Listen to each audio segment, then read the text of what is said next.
ಸ್ನೇಹಿತರೆ, welcome back to another video. ನೀವು ನೋಡ್ತಾ ಇದ್ದೀರಾ ಭವ್ಯ ಕಿರಣ್ ರಾಜ್ ಚಾನಲ್. ಇವತ್ತು ಅರ್ಲಿ ಮಾರ್ನಿಂಗು ಟೆಂಪಲ್ಗೆ ಹೊರಟಿದ್ದೀವಿ. ಯಾವ ಟೆಂಪಲ್ಗೆ ಅಂತಂದ್ರೆ ರಾಘವೇಂದ್ರ ಸ್ವಾಮಿ ಮಂತ್ರಾಲಯಕ್ಕೆ ಹೊರಟಿದ್ದೀವಿ. ಆಲ್ಮೋಸ್ಟ್ ನಾವು ಮನೆ ಬಿಟ್ಟಿದ್ದು 4:30 ಆಗಿತ್ತು. ಈಗ 6:15 ಆಗಿದೆ. ಹೋಗ್ತಾ ಇದ್ದೀವಿ. ಸೊ ಒಂದು 150 ಕಿಲೋಮೀಟರ್ ಜರ್ನಿ ಆಗಿದೆ ಆಲ್ರೆಡಿ. ಚೆನ್ನಾಗಿದೆ ಜರ್ನಿ. ಫಸ್ಟ್ ಟೈಮ್ ಇಷ್ಟು ಲಾಂಗ್ ಹೋಗ್ತಿರೋದು ಫ್ಯಾಮಿಲಿ ಸಮೇತ. ಸೊ ನಿಮ್ಮ ಜೊತೆಗೂ ಶೇರ್ ಮಾಡ್ಕೋಣ ಅಂತ ಹೇಳ್ಬಿಟ್ಟು ಅಲ್ಲ, ಆಲ್ಮೋಸ್ಟ್ 150 ಕಿಲೋಮೀಟರ್ಗೂ ಮುಂದಕ್ಕೆ ಬಂದಿದ್ದೀವಿ.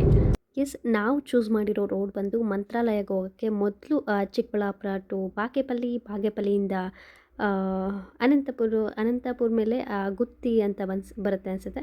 ಗುತ್ತಿ ಆದಮೇಲೆ ಅದಾನಿ, ಆಮೇಲೆ ಇನ್ನೊಂದೇನೋ ಸಮಥಿಂಗ್ ಬರ್ತಾ ಇರುತ್ತೆ. ಆ ರೋಡಲ್ಲಿ ಹೋಗ್ತಾ ಇದ್ದೀವಿ.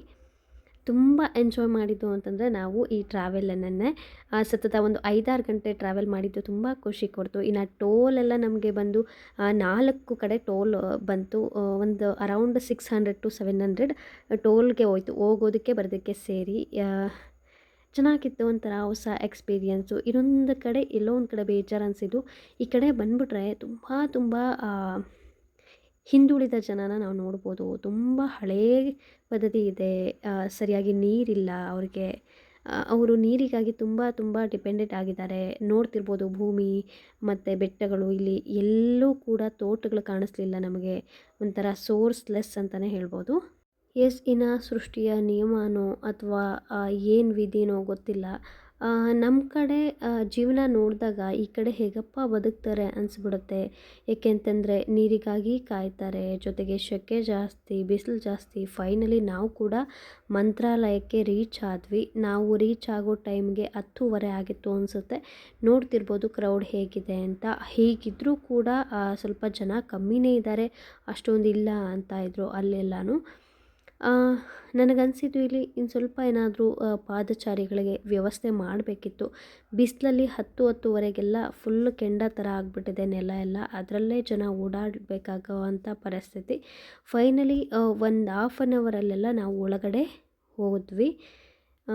ನಾನು ಹುಟ್ಟಿದಾಗಿಂದ ಇಲ್ಲಿ ಯಾವತ್ತೂ ಬಂದಿರಲಿಲ್ಲ. ಫಸ್ಟ್ ಟೈಮ್ ಇಡೀ ಫ್ಯಾಮಿಲಿ ಸಮೇತ. ನಮ್ಮನೆಯವರು ಕೂಡ ನೋಡಿರಲಿಲ್ಲ. ಸೊ ನೋಡಿ ತುಂಬ ಖುಷಿಯಾಯಿತು. ಒಂದಷ್ಟು ಹರಕೆಗಳ ಮೇರೆಗೆ ನಾವಿಲ್ಲಿ ಬಂದಿದ್ದು. ನನಗಂತೂ ಸಖತ್ ಖುಷಿ ಆಯಿತು. ಒಂದೊಳ್ಳೆ ಪ್ಲೇಸ್ ವಿಸಿಟ್ ಮಾಡಿದ್ವಲ್ಲ ಫ್ಯಾಮಿಲಿ ಜೊತೆ ಅಂತ ಹೇಳ್ಬಿಟ್ಟು. ಇನ್ನು ನನಗೆ ಹರಕೆ ಇದ್ದಿದ್ದು ಇಲ್ಲಿ ಹೆಜ್ಜೆ ನಮಸ್ಕಾರ ಹಾಕಬೇಕು ಅಂತ ಹೇಳ್ಬಿಟ್ಟು. ನಾನು ಅಂದ್ಕೊಂಡಿರೋ ಕೆಲಸ ಆಗಿರೋದ್ರಿಂದ, ನಮ್ಮನ್ನು ಭಗವಂತ ಕಾಪಾಡಿರೋದ್ರಿಂದ ಆ ರಾಯರಿಗೆ ನಾನೀಗ ಹೆಜ್ಜೆ ನಮಸ್ಕಾರ ಮಾಡ್ತಿದ್ದೀನಿ. ಅದಕ್ಕೆ ಯಶು ಕೂಡ ನಾನು ಮಾಡ್ತೀನಮ್ಮ ನಿನ್ನ ಜೊತೆ ಅಂತ ಮಾಡ್ತಿದ್ದ. ಇನ್ನು ನಾವು ಹೆಜ್ಜೆ ನಮಸ್ಕಾರ ಮಾಡ್ತಿದ್ವಿ.